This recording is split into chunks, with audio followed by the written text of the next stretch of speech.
Hey you guys, today I'm going to show you how I built this beautiful box over here. This is a walnut box with maple splines and it has a beautiful veneer top.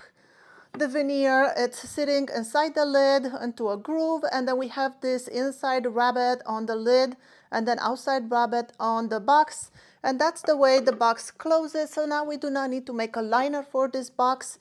And that was my big goal for this, is to figure out a way that I don't need to make liners and still have this kind of lid. And I'm gonna show you step by step how I did it. The box is still wet. I just finished putting finish on it. And I know this video is very long, but that is because, well, the first 6 minutes or so I'm talking about veneer and how I glued my veneer. If you want to skip that section and go straight to the box building, then skip to this time code over here or here, somewhere there. And then also you will see along the way when I build this box, I made a big rookie mistake that completely destroyed my box. And I could have cut that out and make the video a lot shorter, but I decided to leave it because that will teach you 3 things. 1, everybody makes mistakes. 2, don't make the mistake that I made. And number 3, if you do make it, then this is how you fix it. Again, this is our box. This is what it looks like on the outside. It has miter corners. It has splines. It has a veneer lid. This video will show you a lot of things, a lot of tricks. I will show you 2 ways to make rabbets. I will show you how to make close to perfect, if not perfect, miters with a job side table saw, a table saw that is not accurate at all. And then I will also show you all kinds of other tricks. So let's get right into it and see how we build this box. Without any further ado, let's get started. Now in the last week I made 2 boxes. Here is the boxes I made. This one I called it the cube. It's a walnut box with ambrosia maple top and bottom.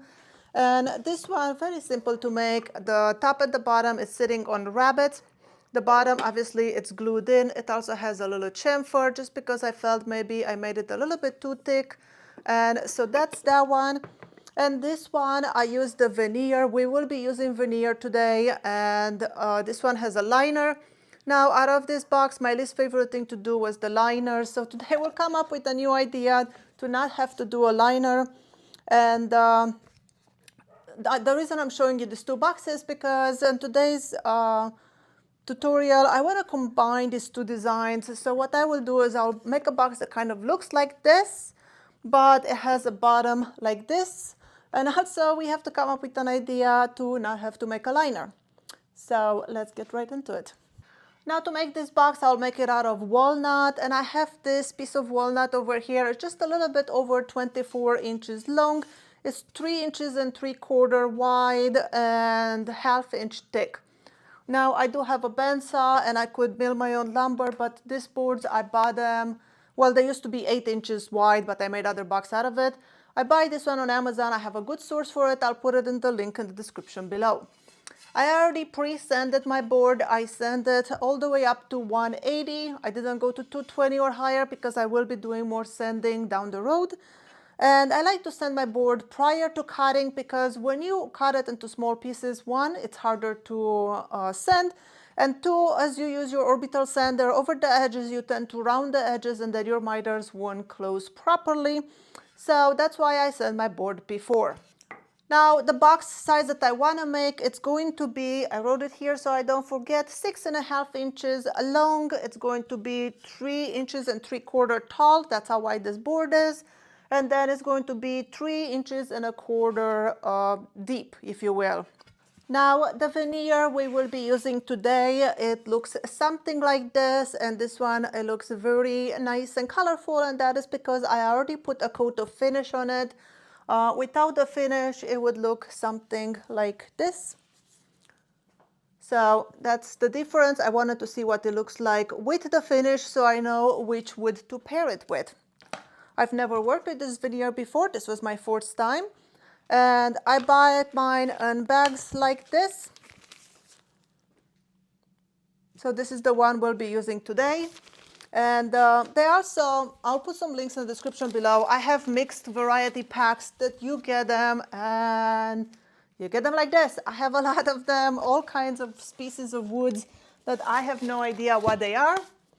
So over the last few days, I've been gluing tons of veneers, and I've been experimenting with different kinds of glue. I think I have 4 or 5 different glues in my shop, wood glues, and I tried those, and they were pretty much a bust. You should not use wood glue. I think you will not get the best results. Let me show you what happens.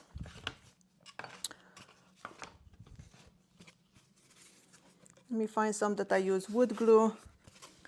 So here is one that I use wood glue. Even though I use very, very thin, as you can see, the wood glue seeps through the veneer. These veneers are very, very thin, and then you will end up with little spots of glue that the finish will not stick to it, and no, you cannot sand them down. The veneer is very thin. You will end up, running through the veneer onto your plywood.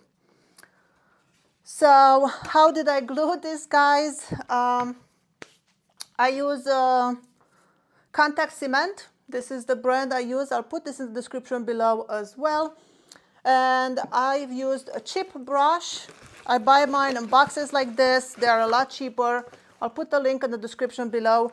I try to use a foam brush, but the foam brush kind of falls apart, and you will end up using about 2 foam brushes per one veneer. The chip brush lasts me through all of these veneers, and I just used one. And then the plywood, I glue my veneer on. It's Baltic birch plywood, and I buy this one. I have a good source on Amazon. I buy them in boxes like this. This is 12 by 12 Baltic birch plywood, and it's 45 pieces in a box. Like I said, I'll leave all of those in the description below. My 3 favorite veneers from the ones I have, they are these ones. This is the lace wood. This is what I used in that one box. And then the one that we'll be using today, and I also like this one. I don't know what it is, but it's really, really cool. So what we need to do, enough chat about veneer.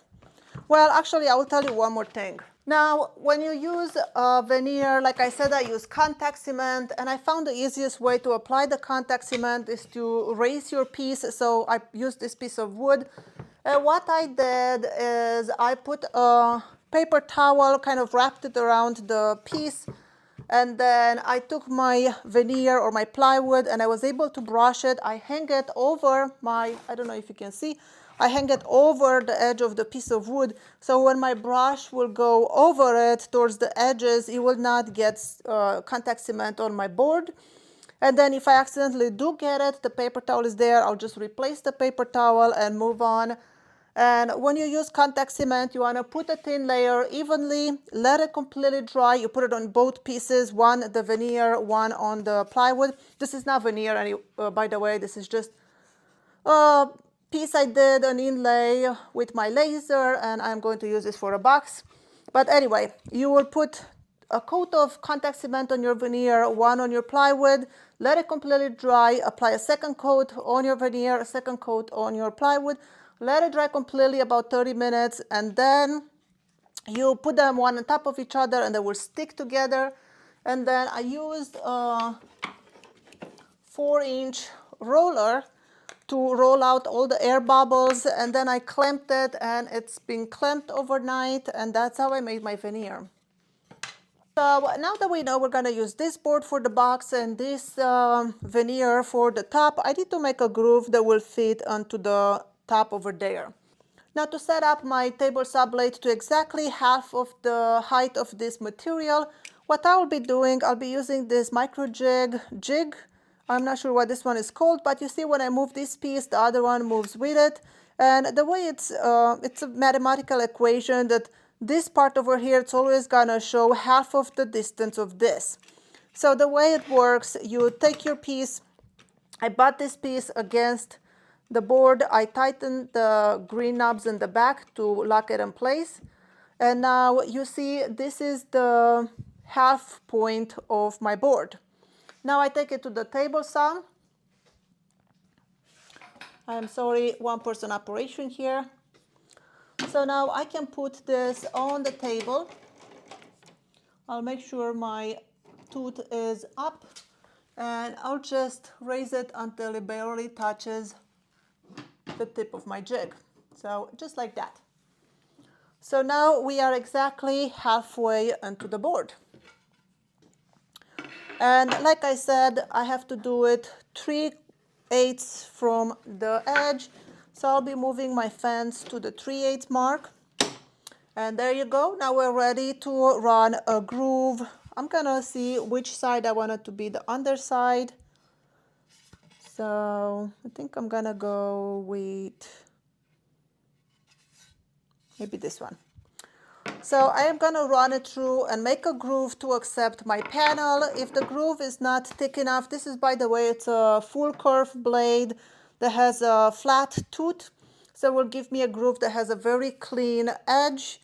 And I'm gonna run it through. If it's not wide enough, I'm gonna move the fence just a little bit that way and make it so it fits.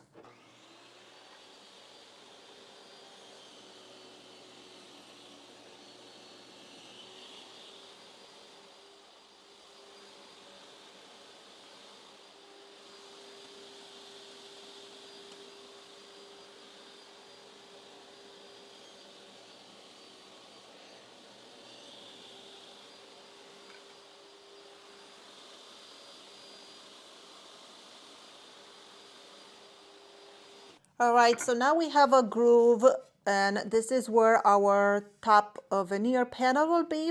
Now I want to create a rabbet onto the bottom, so I'll have a bottom half-inch piece of walnut sticking in there, and that will be the bottom of the box.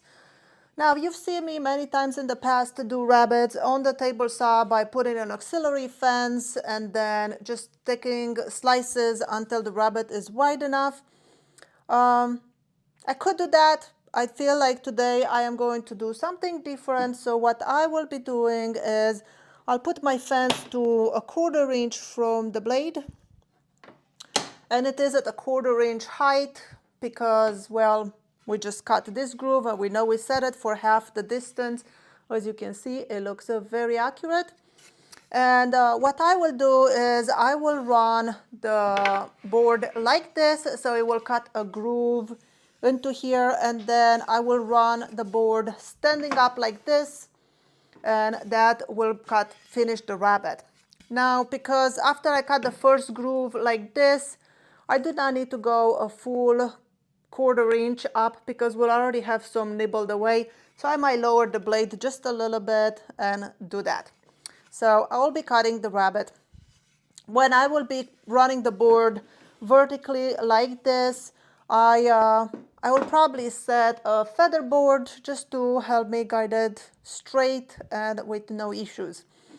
Now, when I made rabbets like this before, I did have the issue where the piece that cuts off on this side of the blade, it gets pinched between the fence and the blade, and that will do a kickback. What will happen is it's not going to kick into my face because it's not going to have room between the fence and the board as I'm holding it against the fence, but it will shoot it backwards. So I'll be sitting on the side because that piece, it will fly over onto the ground. So be aware of that. I'm aware of that, and we'll make the cut.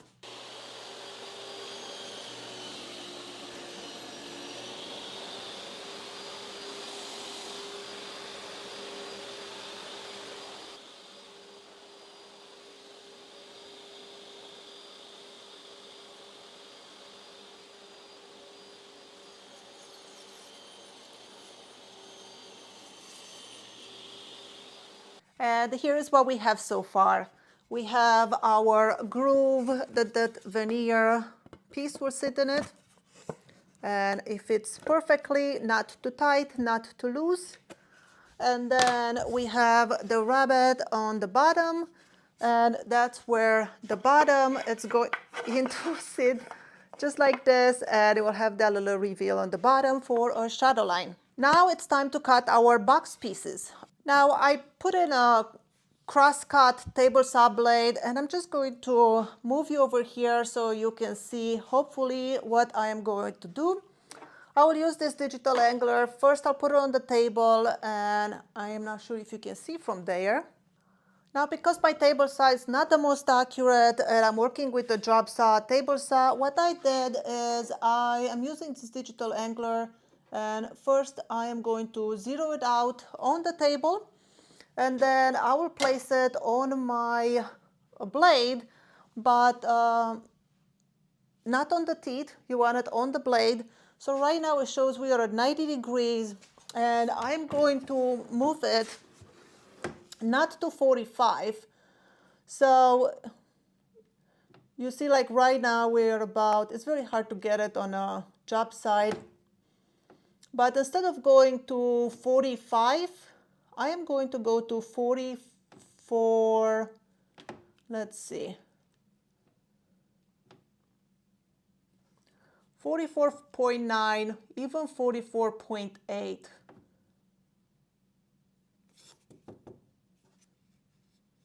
There you go, 44.8. And I am going to lock it in place over there. So you might ask, why not 45? Well, because my job side, you see it just by bumping out the blade, you already changed it to 44.9. And if I go a little bit more angled, that will ensure that my outside corners of my miters will be closed. And if I have a gap, it will happen on the inside of the box, not the outside. You really do not want to have gaps on the outside of your miters. So just by angling your blade a tiny little bit more, that will ensure that your miters are closed on the outside. So that's why I did that. I almost screwed it up. I cut myself before I started cutting this into pieces. And that is because now we need to take this to the router table and put a channel over here close to the top. And remember how I told you I hated making the liner for the box? Well, this is going to help us not need the liner, and that's the way the lid is going to be attached to the box. It's basically going to be two half flaps joints, I guess, or two rabbets, one from the inside, one from the outside. So this is a terrible drawing, but this is the top and the bottom of our box. This is the wall of our box. I'll have a rabbet on the inside of the box, and then we will cut a rabbet on the outside of the box right beneath it. And that will separate it right there where they touch it, and then these pieces will be able to fall within each other and close the lid. At least that's the idea. Let's see if it works. So what I did, I put a 3/8 of an inch straight bit into my router table, and a 1/4 inch I think would have worked better, but I did not have one, so I'm going with 3/8, and I'm going to run a groove about 3/4 inch away from the top. So I'm just going to run this board just like this and put that groove in there. And the bit's height, it's exactly half of the height of my board.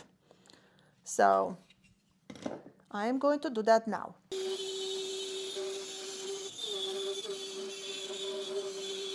So what we have now is the groove for the panel, the groove that is going to attach the lid to the box, and then a rabbet on the bottom for the bottom of the box. We'll take this to the table now using my 45-degree sled, and I'm going to cut these two sizes. Now, because I want to keep this kind of continuous grain, what I will do is cut, well, first I'll cut the end to establish a 45-degree. Then I put a stop block for 6.5 inches. So I'll be cutting the first long piece at 6.5 inches. Then I made another stop block that is 2 3/4 inches. I'll put this against this. That way the difference will be 3 inches and 75, 3 3/4. And that will give me the shorter piece. Then I'll remove the stop block, do the long piece, put the stop block, do the short piece. And that will ensure that I get continuous grain or close to it. Because if I cut the two long pieces first and then the two short pieces, they're not going to be in order and the grain is really not going to match. So that's what I'll be doing now.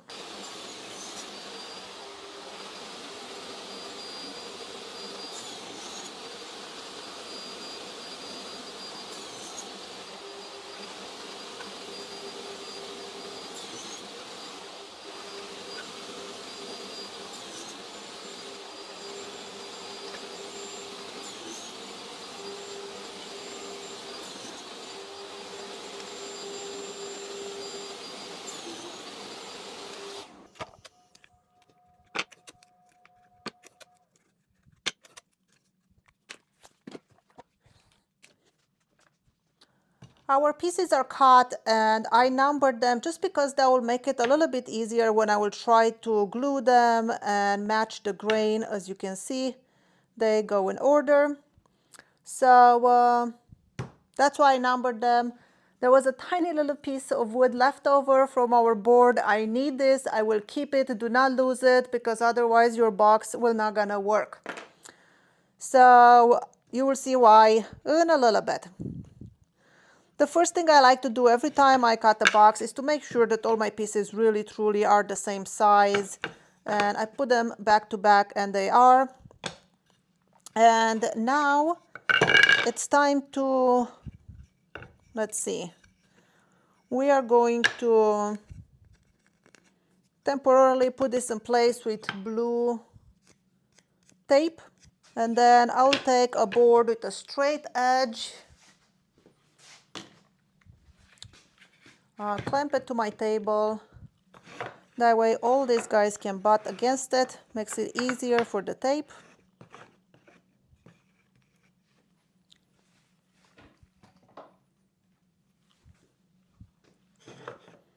Something like this. Like I said, this is just a mock-up because I need to cut my veneer piece to size. So I will temporarily attach this into a box. This will also be a good time to check my miters, make sure that I have good miters that will close.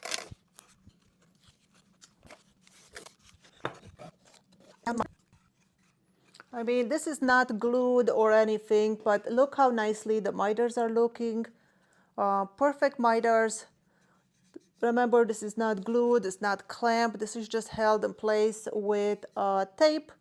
But we have perfect miters, and that is because we went with the blade just a little bit over. So there you go. That's what we get. Now it's time to cut our veneer piece. So I'm going to open one tape. I'm going to keep it open like this. And first I will maybe go and clean an edge. That one looks pretty clean. So let me find a pen.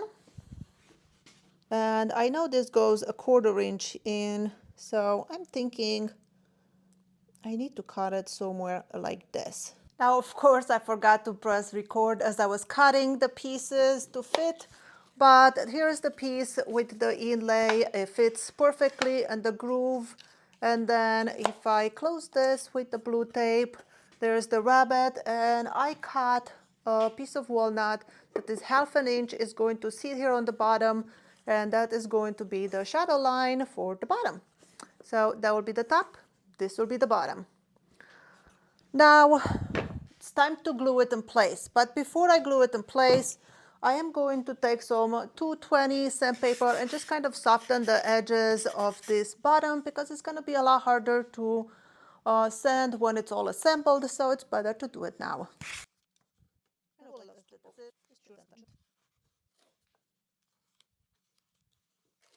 All right, now we'll flip it over. And what I need to do now is I will take some blue tape and I'll put blue tape from the groove upwards to make sure that I remove the glue squeeze out easily.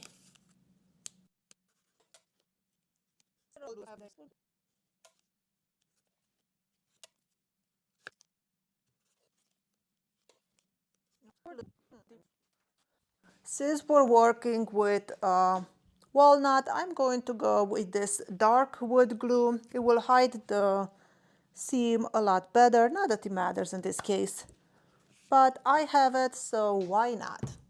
I'm gonna use one of these acid brushes to put the glue on, but I'll be cutting the bristles about halfway because they're too long. And it tends to lose a lot of bristles too, so cutting them helps.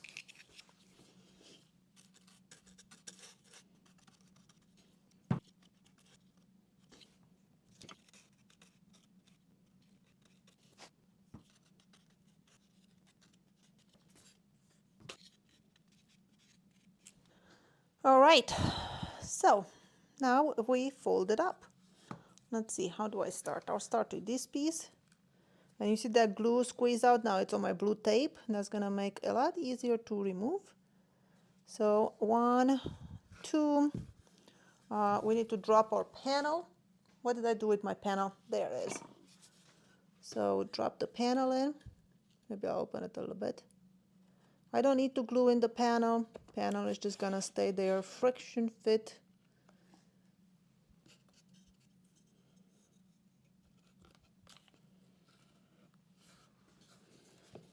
All right.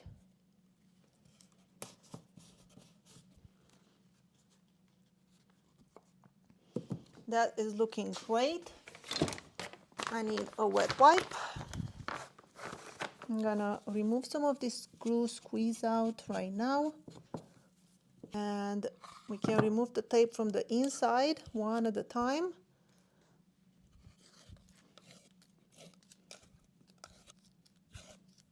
Right.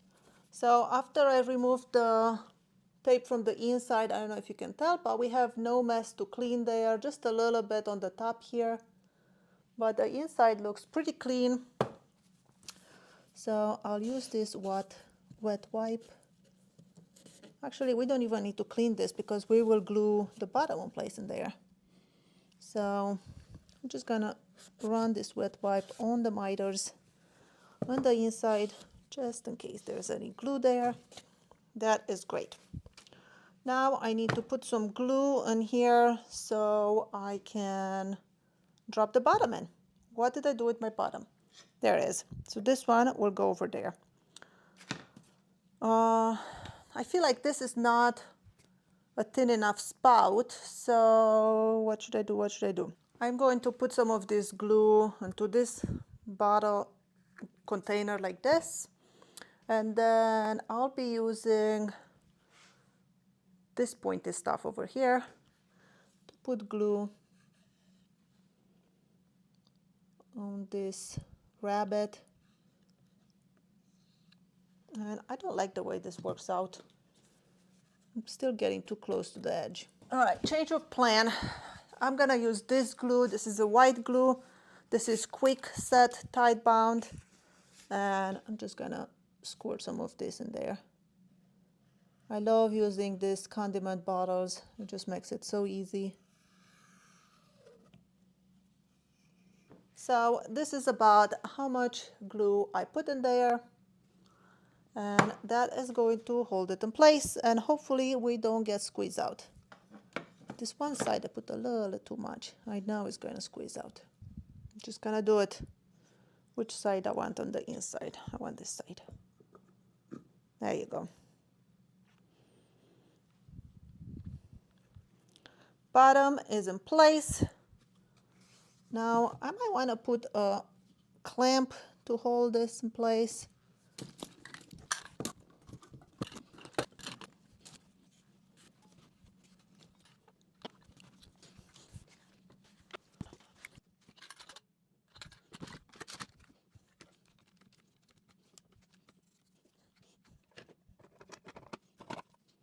And just like that, our box is glued up. I put a heavy tape dispenser on top to hold some weight so the bottom will get glued.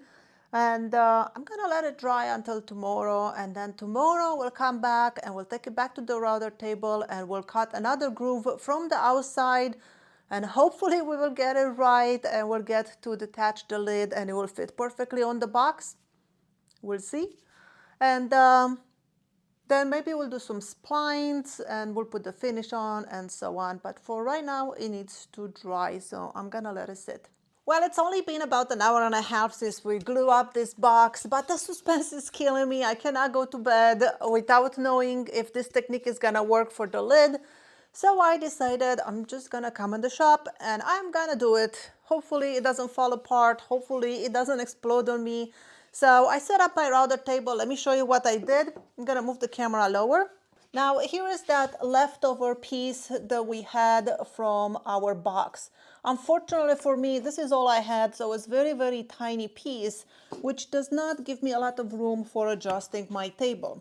So this is the groove where we put the veneer, and this is the groove we did on the inside. And now we need to put another groove on the outside, right underneath the one that we did on the inside. So I don't know if you can see it. This is the one on the inside, this is the one on the outside. Now ideally you want to get it close enough where you just have like a hairline of wood left in between them. But I didn't set up my table correctly, so mine, as you can see, it overlaps a little bit. So that means when I will cut this box on the router table, the lid will detach. Now I'm not sure if that's going to be dangerous, if it's going to cause problems or not, but I don't have any more test material to try it, so I'm just going to go with that. Now as for the height, I set it up. I don't know if you can tell here, this is the old groove. So my new groove is just a tiny little bit higher. If you make the groove the same height as the first one and you were exactly in the center, well, then what happens is you'll get a very tight fit lid, which looks cool and is great for a short while. But then if you have humidity and during the summer, your box will expand and then your lid won't fit anymore. So I set mine just a little bit taller, as you can see, this much taller, like a millimeter taller than the original groove for the second groove. And that's gonna ensure that my lid should have a little bit of room to close and to expand. So in theory, it should work. Let's see. Now, like I said, I'm a little bit afraid that my box it's going to explode. I'm not sure what's going to happen when the lid comes off. I am going to chase my box with this block of cherry that I have here. So this is what I'll be using to push my box. And that will ensure that it gives me something to guide my box with, not just my hand against the fence, but also I won't get blow up because I'll have this right behind the box. So probably that will give me less tear out. This is kind of where we'll cut the lid for the box. I'm going to leave the blue tape on and I'm going to do it. This could be very scary or very exciting. So let's see what happens.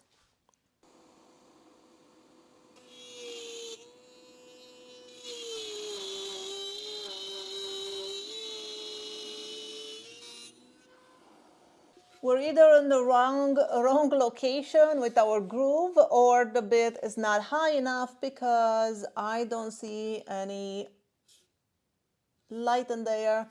So I think what I'm gonna do is raise the bit a little bit. Hopefully we're in the right location. So I'm gonna raise the bit, try again. Just a little bit.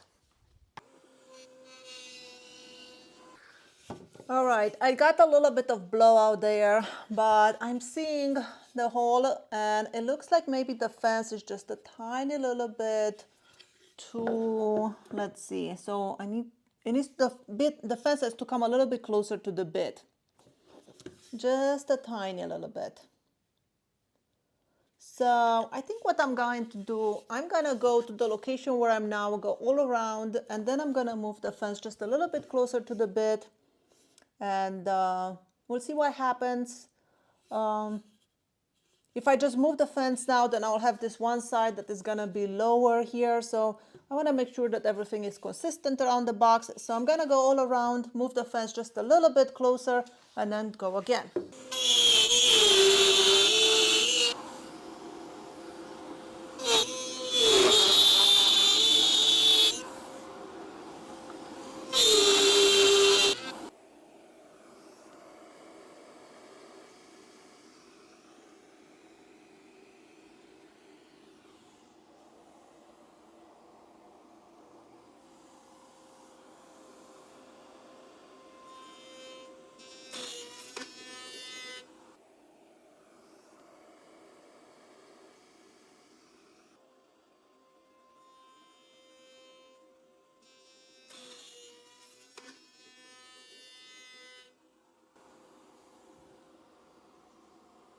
Well, I'm glad that happened on camera, but we completely destroyed the box.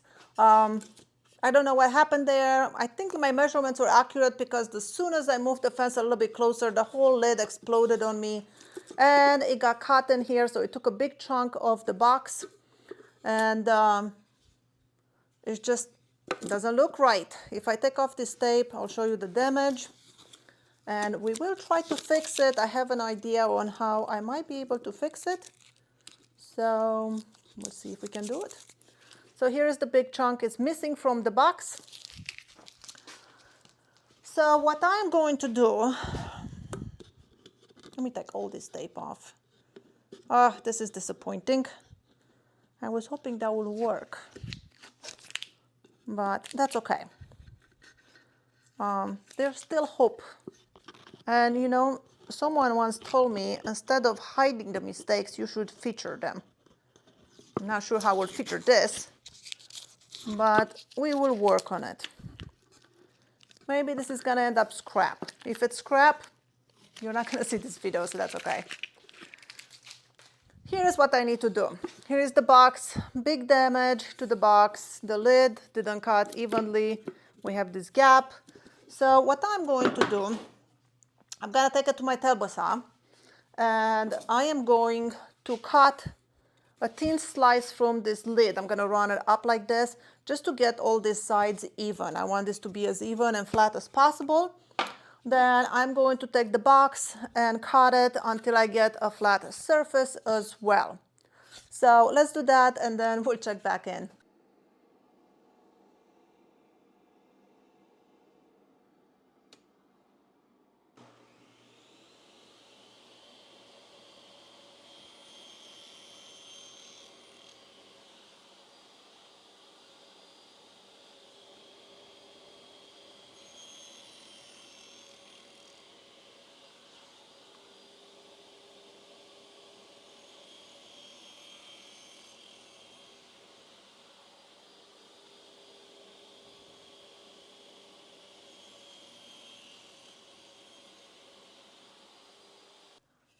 All right, so at this point, I measure the depth of this rabbet that we are left with and the lead after I cut it and even it all out.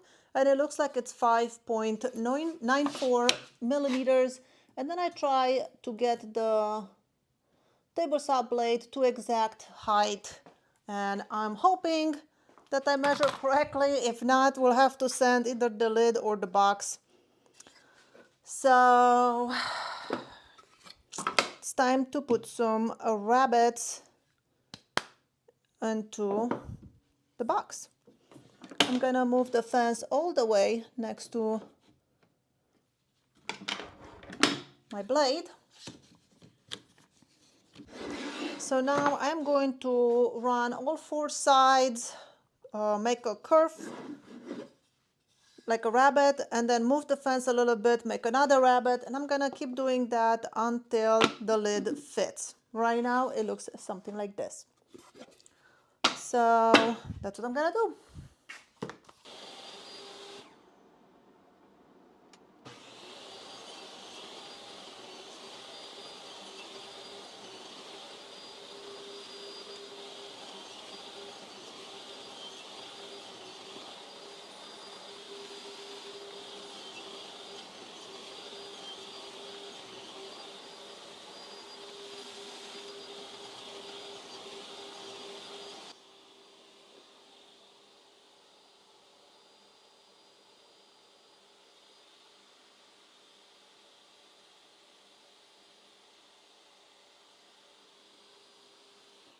I'm not gonna lie, you guys, I was upset when the router thing didn't work out, but you know what?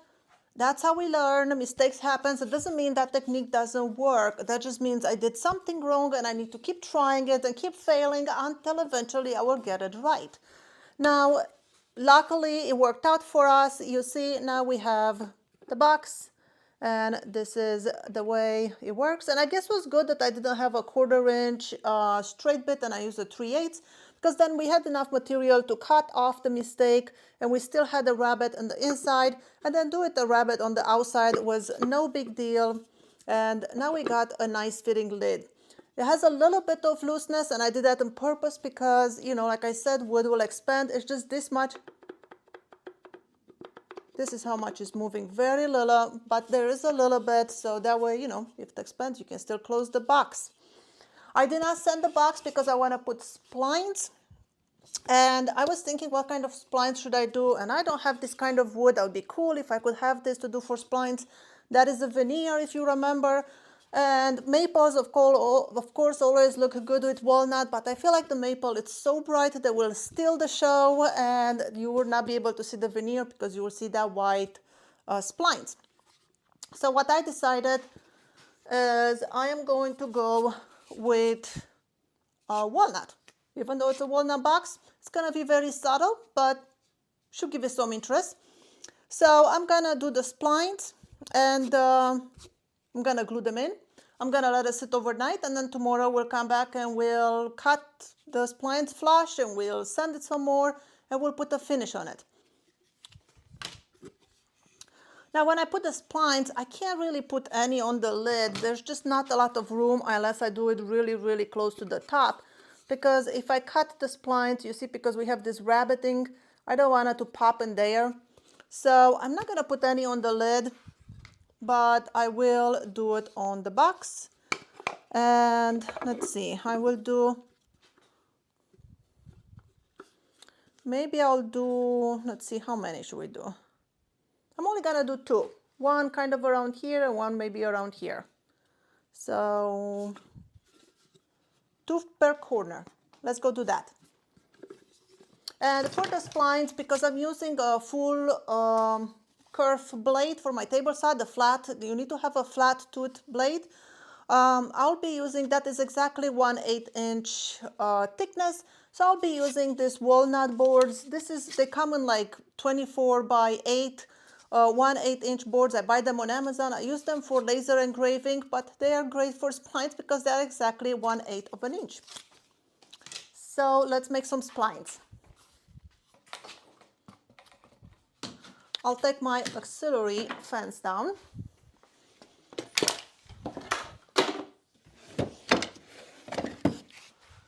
This is my spline jig. Let me move the camera.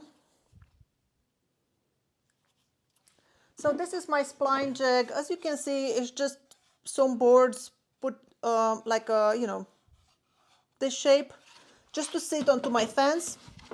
And then this board over here, it's taller, and that's holding another board. And then I have these two squares that are at 45 degrees. Let me find the square. So just very simple to make jig. There you go, that's at 45 degrees, and that way the corner will stick down, and this opening will allow me to see exactly where the blade is going to be. So putting this on my fence. All right, and now I can place my box in here. And I want to see how much I need to raise the blade.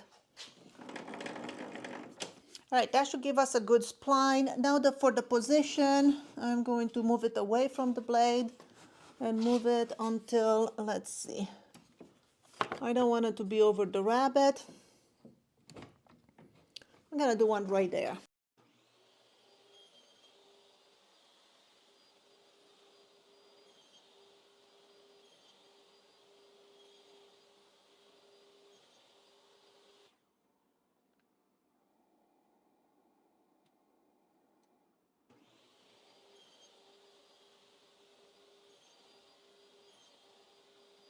All right, well, here's our box, and we did cut the splines, and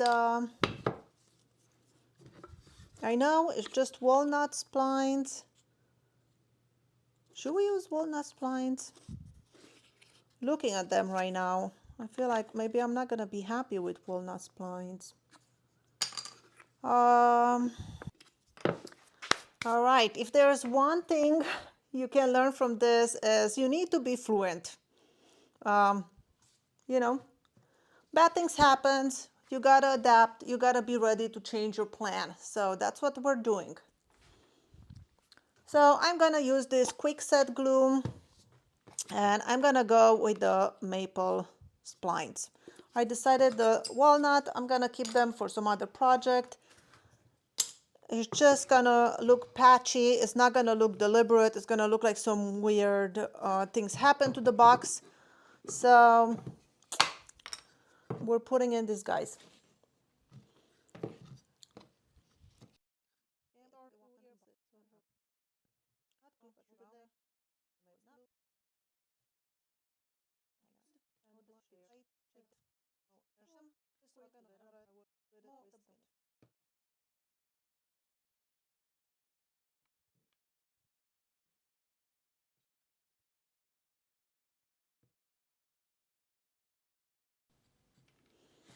Now I feel like I'm gonna try that router trick again many times until I have to figure out why it didn't work. I need a wet wipe.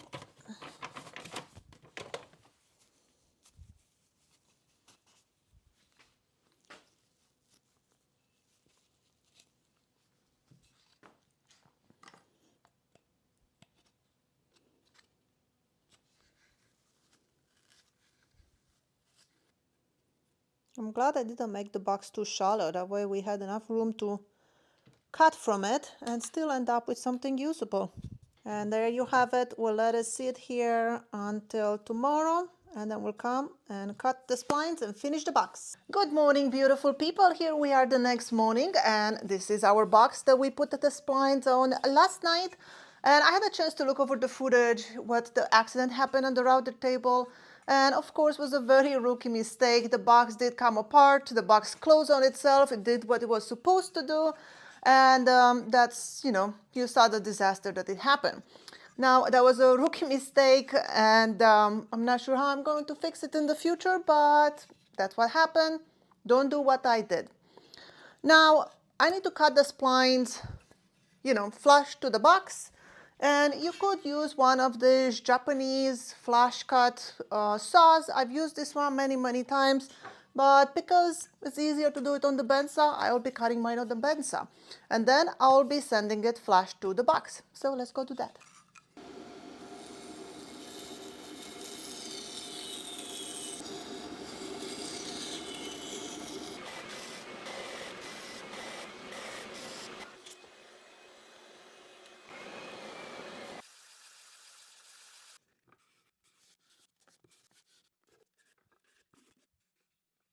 So here is our box so far. It's a little bit wet just because I just wiped it with mineral spirits to check for glue marks and also to make sure it's dust free.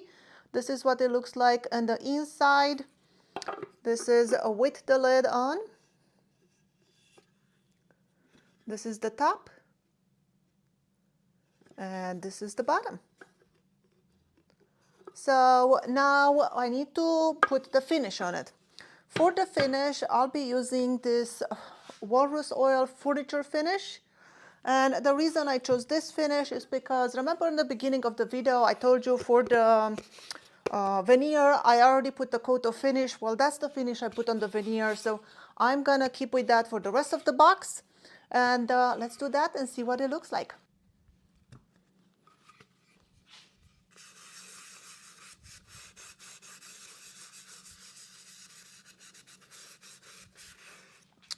Now I'll be using one of these brushes to get in these crevices, makes it so much easier.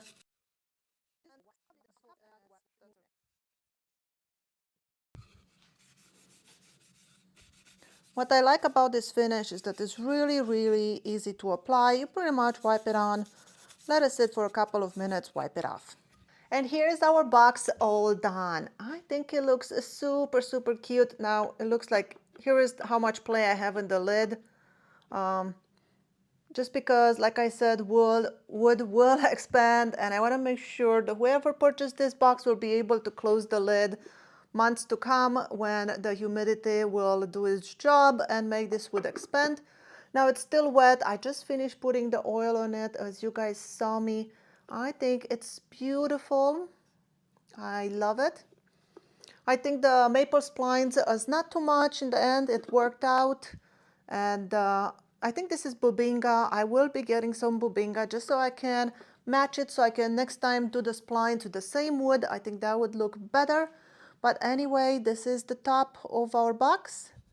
This is what it looks like on the outside.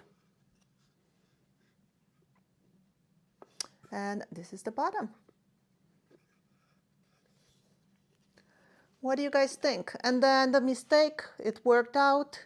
Now we have this rabbited lid that will sit on our box, and then everything worked out. Now I hope this was helpful to you and you learned something new. Thank you so much for watching. My name is Skylar Ewing and I'll see you in my next video.